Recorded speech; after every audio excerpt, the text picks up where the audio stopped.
Hey friends, today we're talking about area of parallelograms, triangles, and trapezoids. So take a second, pause the video, and copy these down. You need these three formulas: parallelogram, triangle, and trapezoid.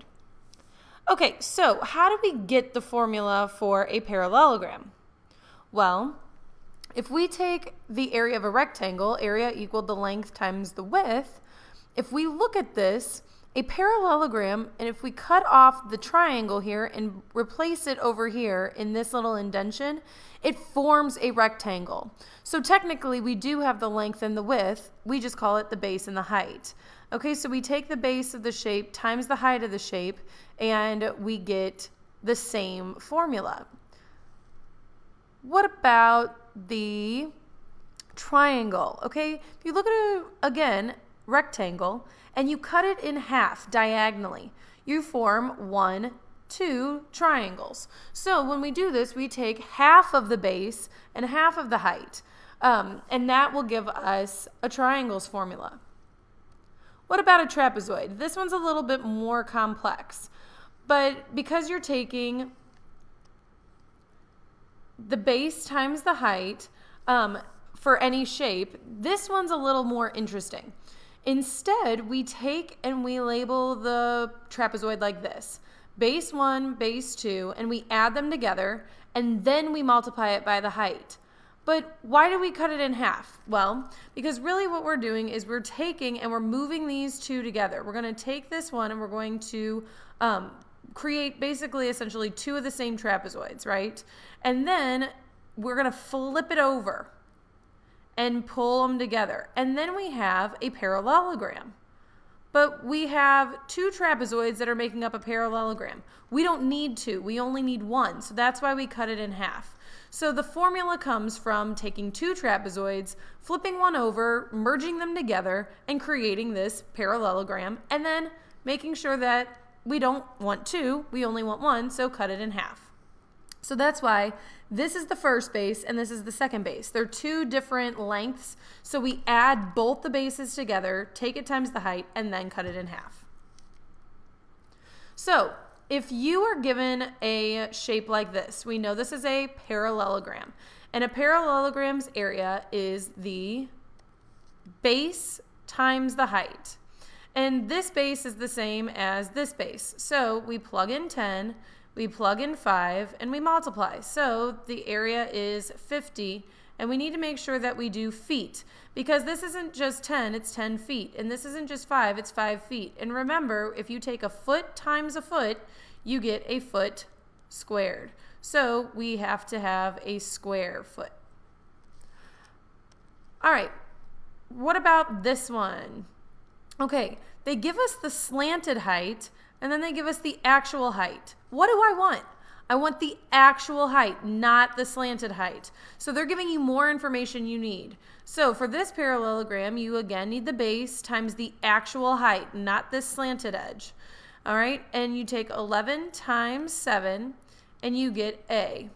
So the area equals 77, and these are meters squared, because area is always making all this filled in with these little squares. Okay, think about it this way if you struggle to figure out which one it is. When I'm leaning against a wall, is that my true height? No, that's my slanted height. So I want my actual height when I'm standing up straight and tall. It needs to be perpendicular to the base, and that's why it needs to form a right angle, because all perpendicular angles form right angles. All right, try this one. Find the height of the parallelogram if its base is 35 centimeters and its area is 700. Okay, plug in what you know. You know the area equals the base times the height, and you know area is 700, and you know the base is 35. So how do I figure out the height?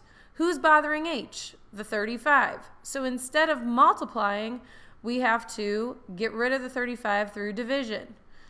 And we get 20 centimeters is the height. And it's not squared because it's just the length. Okay, go ahead and try this one.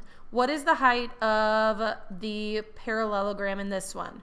All right, I'll be back in just a second to show you the answers. Okay, here we go. All right, here's my answer. So we plugged in the numbers that we knew. We divided by 21 because we wanted to get it away from h, and then h equals 25 millimeters. Okay, try this one. Plug in the formula. See what you know. This is a triangle this time, all right? I'll be back in just a second to show you the answers. Okay, so the formula for a triangle is the base times the height cut in half. So plug in the base, plug in the height, and cut it in half. That's what we're doing. So 96 divided by 2 is 48. So it's 48 feet and it's squared because we're finding area. What about this one? We've got an architect is designing a building on a triangular plot of land. If the base of the triangle is 100.8 feet and the height is 96.3, find the available floor area of the building. Go ahead and try this one on your own, okay? I'll be back in just a second to show you the answer. Okay, so you plug in the formula first.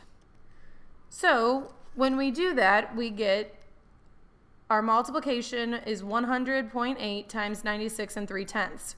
We multiply and we get 9,707 and 4/100. Cut that in half and we get 4,853 and 52/100 feet. And these are squared because it's area. Okay, so what is the area of the triangle on the Philippines flag in inches?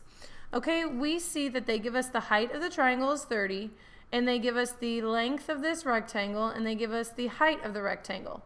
Well, if you notice that the height of the rectangle is the same as the base of this triangle. So try this one, and I'll be back in just a second to show you the answers. So pause the video. Here we go. I'm going to show you the answer. Okay, so the area would be 45 because if we took 3 times 30 and divided it by 2, we'd get 45 inches squared.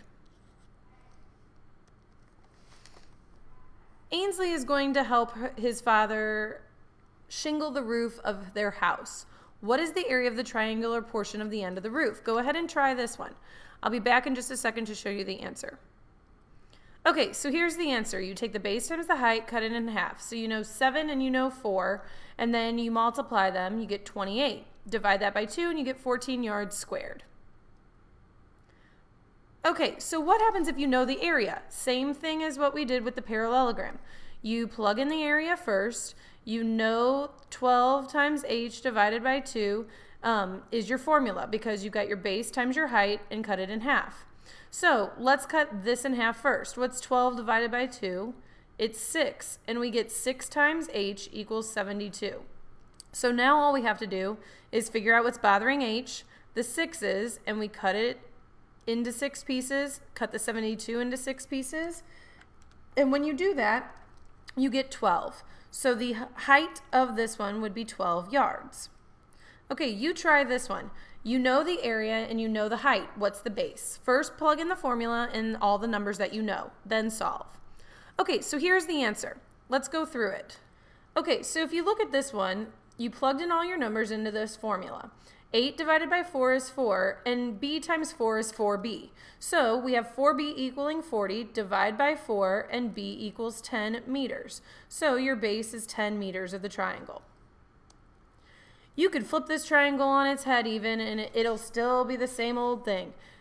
Area equals the base times the height divided by 2. Go ahead and plug in what you know and try this one. I'll be back in just a second to show you the answer.